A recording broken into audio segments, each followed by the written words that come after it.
The film begins in San Francisco in 1981. Chris Gardner, the protagonist, sells a medical device called the Portable Bone Density Scanner for a living. Each day he drops his son, Christopher, off at a low-cost daycare in Chinatown. Outside of the daycare, Chris asks the janitor when he plans to remove the profanity written on the wall. When is somebody going to clean this off? He points out that there's a misspelling in the word happiness on the daycare's motto. It's an I in happiness. There's no Y in happiness, it's an I. While waiting for a bus, Chris is approached by a homeless man who asks about the device he's holding, mistakenly believing it to be a time machine. It's a time machine, isn't it? It seems like a time machine. Afterwards, Chris visits various hospitals that might need the medical device he's selling. Because of this, he asks his wife Linda to pick up their son from daycare, even though she's working a double shift. So I gotta get Christopher home, feed him, bathe him, get him in bed, and be back here by 7. He needs to sell at least 2 devices per month to make ends meet. But most hospitals find the scanner expensive and unnecessary. It's unnecessary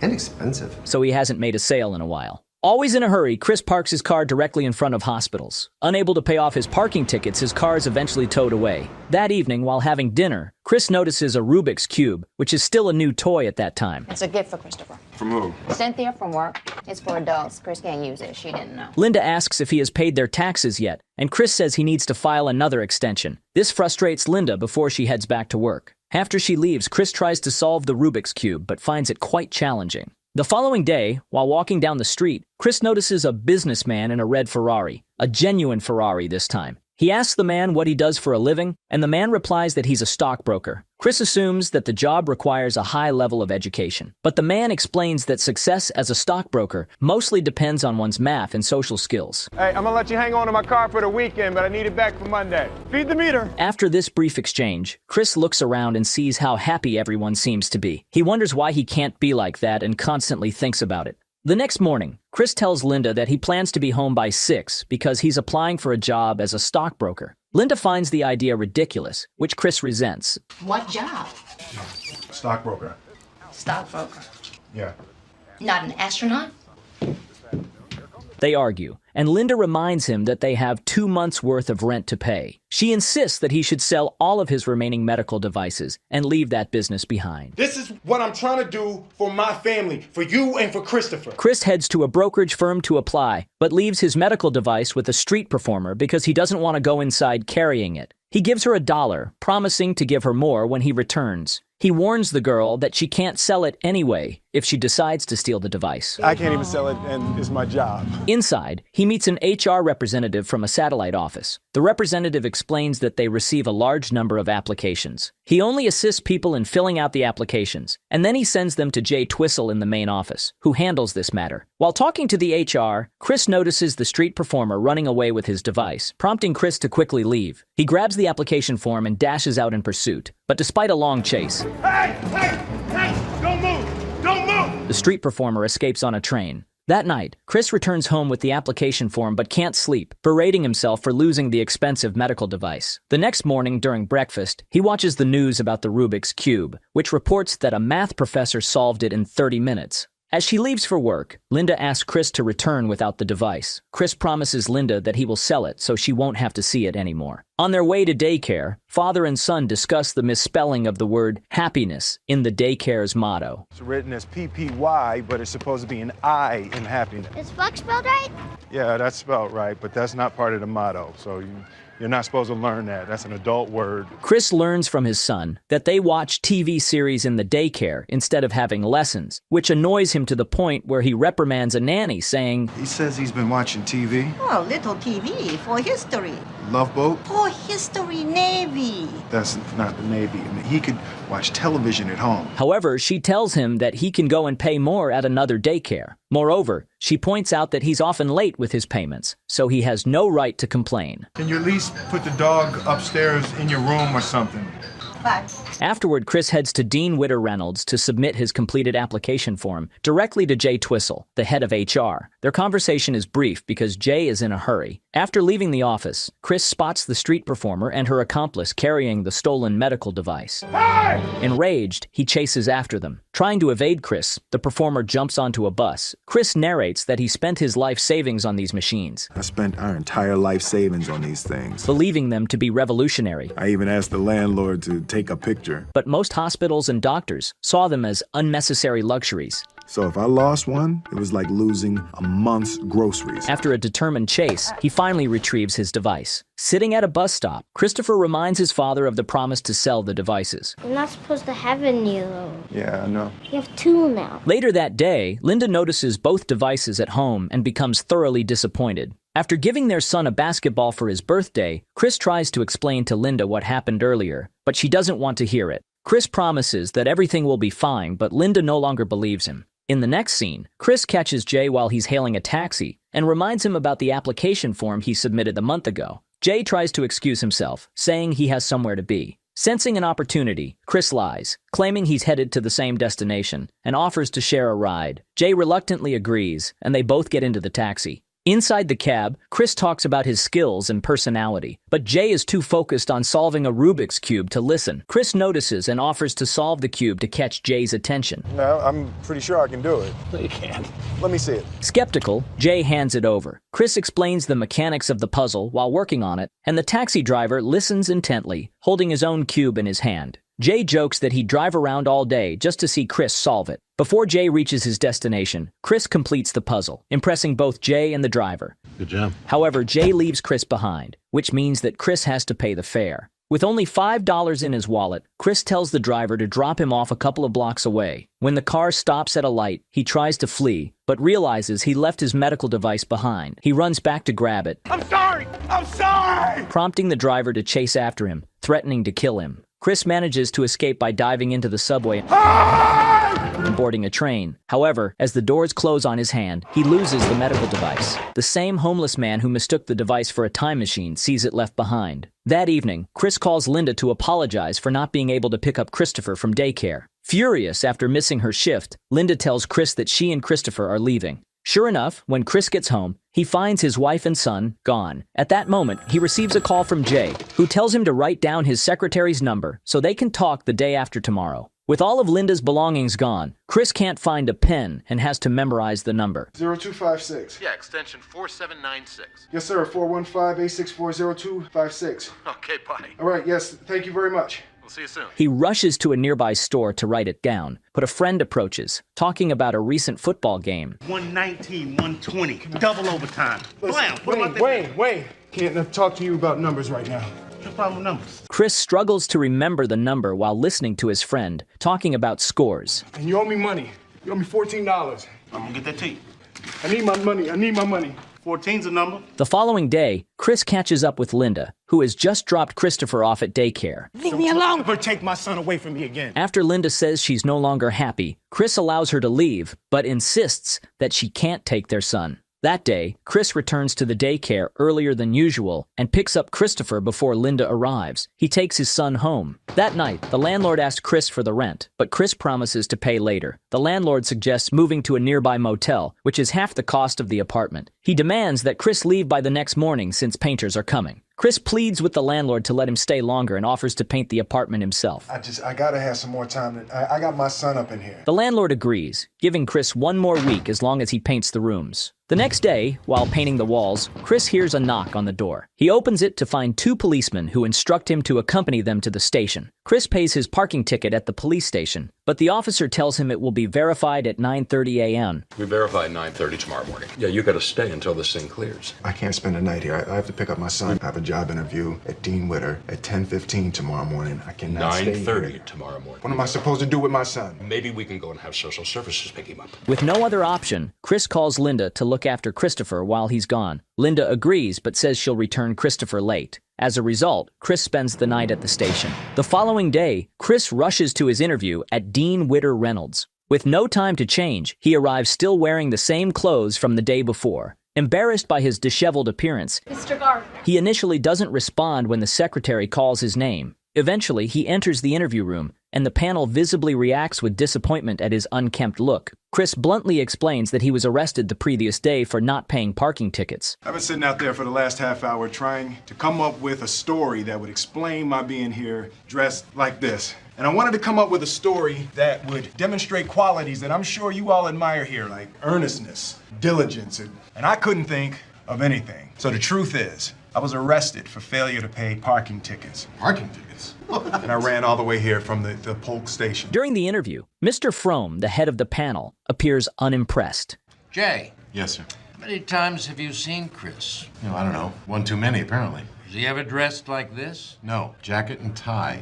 Oh, he's been waiting outside the front of the building with some 40-pound gizmo for over a month. However, Chris's communication skills shine through, and he manages to make the panel laugh, easing the tension in the room. What would you say if a guy walked in for an interview without a shirt on, and I hired him? He must have had on some really nice pants.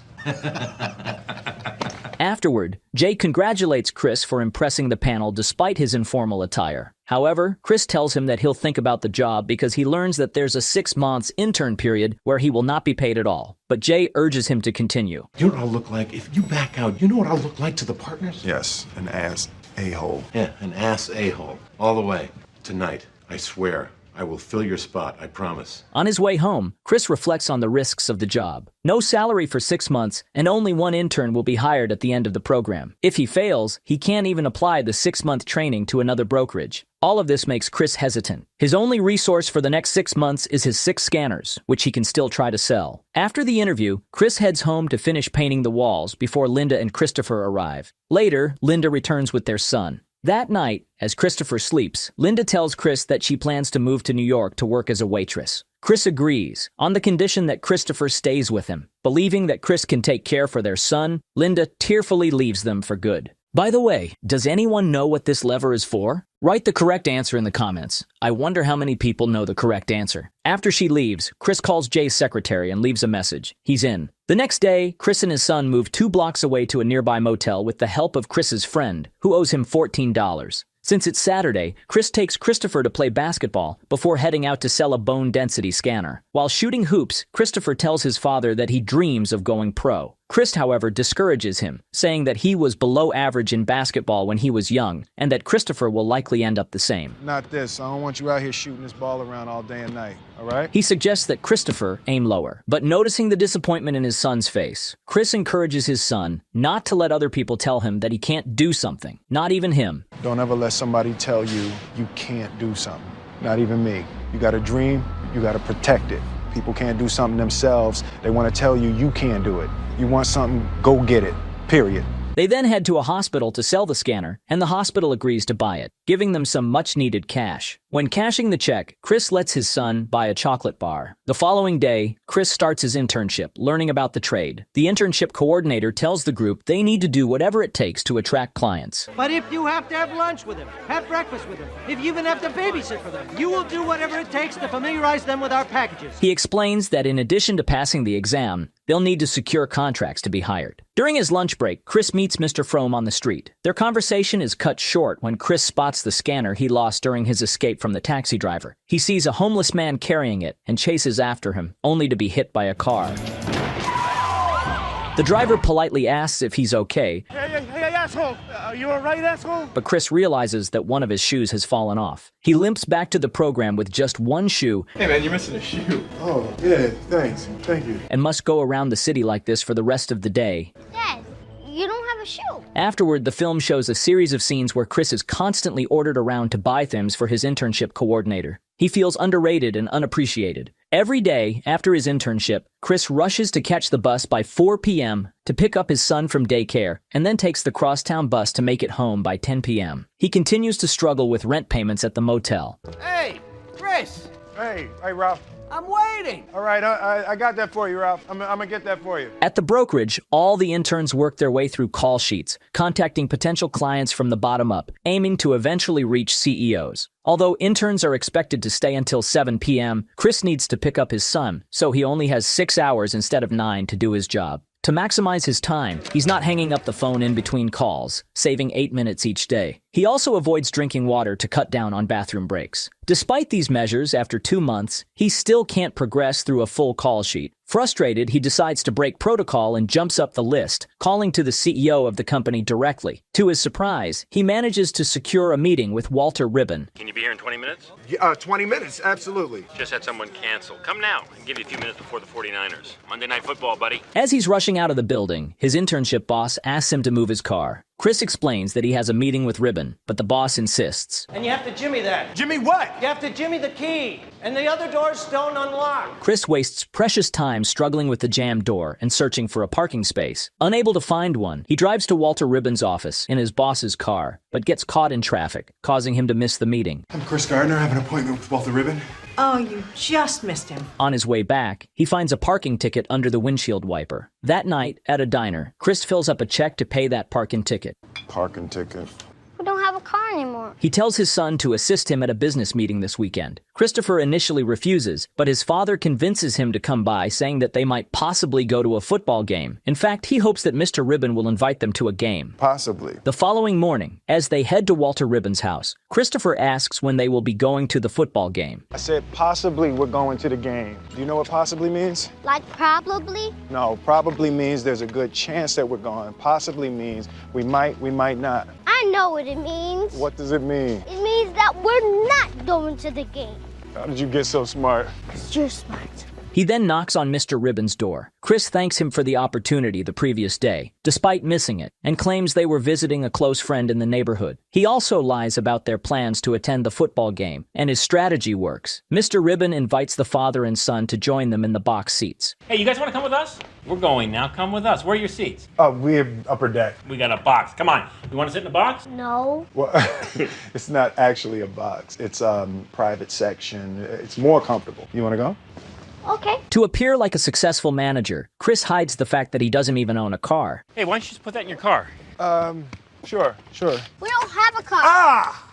Oh my God. What happened? I think I got stung by a bee. During the game, Mr. Ribbon admits he likes Chris, but says there's no chance he'll accept his offer. Come on, relax. Enjoy the game. Nevertheless, Chris and his son enjoy the game from the box, and Chris gets to network with Mr. Ribbon and his business companions. After 4 months, Chris has sold all his scanners, giving him just enough money to make it through his internship. However, this progress is abruptly halted when the IRS seizes his bank account for unpaid taxes, leaving him broke. Chris, don't jerk me around, okay, Chris? I'm not jerking you around, Ralph, all right? I'm gonna get it. Desperate for some cash, Chris asks his friend for the money he's owed, but his friend believes the debt was already settled when he drove Chris and Christopher to the motel. You drove me 2 blocks, Wayne. That's 200 yards. Frustrated, Chris argues with him until the friend slams the door in his face. Get my money. All over me for $14. Get my money, Wayne. Later that day, while watching his son play at a playground, Chris spots the medical device he lost on the subway. He catches the homeless man carrying it and finally retrieves the scanner. However, the homeless man starts shouting that he needs the time machine to go back in time to see Jimi Hendrix burn his guitar. Bring back my time machine! Bring my time machine back! Chris and Christopher rush to sell the device, only to discover it's broken, though the hospital promises to pay once it's fixed. Chris, just come back when it's working. No, I have to fix it now. No. Chris is distraught. That night, they return to the motel, only to find their belongings outside the room. Chris tries to open the door but discovers the lock has been changed. Exhausted, Christopher begins to cry, begging his father to let them in. Open the door! Did you hear what I said? Let's go. Open the door! Stop it. Desperate for a place to stay, Chris seeks help from the friend who owes him money. Wayne! Wayne! But Wayne won't even open the door. With no other options, Chris and his son are forced to move again despite their exhaustion. They end up in a train station where Christopher points out that the device isn't really a time machine, as the homeless man had claimed. To lift his son's spirits, Chris pretends it is. Yes, it is. He presses the button and acts as if they're transported back to the time of dinosaurs, inviting Christopher to join the fantasy. Chris tells his son they need to hide in a cave from the dinosaurs. A cave. Cave? We gotta find a cave. Come on. They move to the bathroom, playing along with the game, and stay there for the night. While his son sleeps, Chris quietly cries, feeling the weight of this low point in his life. He covers Christopher's ears when people pound on the door. The next day, Chris heads to work with his suitcase. Jane notices and asks where he's headed, prompting Chris to make up a story about going to Sacramento to play golf with potential clients. Awesome. Hey, let him win around. In the next scene, Chris and Christopher try to find shelter at a homeless center, but are turned away because it's only for women and children. Now, he can stay here, but you have to find someplace else to go. We gotta stay together. A staff member directs them to another shelter a few blocks away, and they rush to make it by the 5 p.m. cutoff. After waiting in line, they're almost denied a spot because the shelter is nearly full. Luckily, they secure a room after security finds that the person in front of them tried to cheat his way to the front of the line. Inside the homeless shelter, Chris tucks in his son and then tries to fix the broken scanner. He finds broken parts in it. The man reads his books under streetlights since the electricity is turned off at night. The daily routine of lining up at the homeless shelter becomes part of Chris and Christopher's life. Hey, why don't you leave it? We can't. We're gonna have a different room later. So Chris brings his suitcase to work every day and tells everyone different stories about why he's carrying it. He learns how to finish his conversation with clients quickly, because he and his son have to get in line early to the homeless shelter. One day, Chris and his son attend a mass at the homeless shelter. After, Chris studies for the next day's internship exam. The following day, Chris finishes his exam quickly to join the shelter line in time. On his way out, Mr. Frohm, just stepping out of a taxi, asks Chris to lend him some money since he forgot his wallet at the office. Despite his limited funds, Chris gives him $5. Unfortunately, he and Christopher are late to the shelter that night and must find another place to stay. To earn money, Chris donates blood and uses the payment to buy the part needed to fix his device. What's that? It's to repair the light. Can I see it? Yeah, sure. Just don't break it. Unless you want to sleep in the room with me for the rest of your life. I don't mind. Yeah, you will. At the shelter the next day, Christopher asks Chris if Linda left because of him. Chris tells his son to never ever think something like that. He reassures Christopher that he has nothing to do with her leaving them. Christopher tells his father, Oh, good papa. After tucking his son in, Chris successfully repairs the medical scanner. The following day, he manages to sell the device, earning enough money to last them 4 more weeks. He excitedly tells Christopher that they'll be staying at a hotel that night. A hotel? But just for the night. You can go back to the cave if you like. No, thank you. Ever? I hope not. They spend the night in a decent hotel, enjoying the comfort of a TV. The next morning, Chris and his son escape the harsh atmosphere of the city by going to the beach. Over time, Chris secures contracts with several of Mr. Ribbon's friends he met at the football game. In the next scene, Jay congratulates Chris on his final day in the internship program while they're in the bathroom. He commends Chris for securing many clients and tells him that, regardless of what happens next, he did a fantastic job. The message feels like a farewell speech, which makes Chris even more nervous. Later, Chris is called in by his internship coordinator, who leads him to Mr. Frohm. Noticing Chris is wearing a new shirt, Mr. Frohm comments on it. Chris tells him that it's because he's on his last day as an intern. Mr. Frohm replies that he hopes Chris will wear it again tomorrow, because tomorrow will be his first day as a full-time employee. Was it as easy as it looked? No, sir. No, sir, it wasn't. Chris can't hold back tears and thanks the panel. Mr. Frohm returns the $5 he had borrowed from Chris. Afterward, Chris walks out of the building, narrating that this part of his life is called happiness. He heads directly to the daycare to pick up his son and embraces him tightly. The film then reveals that Chris established his investment firm, Gardner Rich, in 1987. The film concludes with Chris and his son walking together, joking and enjoying each other's company as the real Chris Gardner walks past them. An epilogue reveals that Chris eventually secured a multi-million-dollar deal in 2006. If you enjoyed the video, please subscribe to my channel. I have prepared for you a documentary about the career of Will Smith. You can watch it by clicking on this picture. Thank you for watching. See you soon.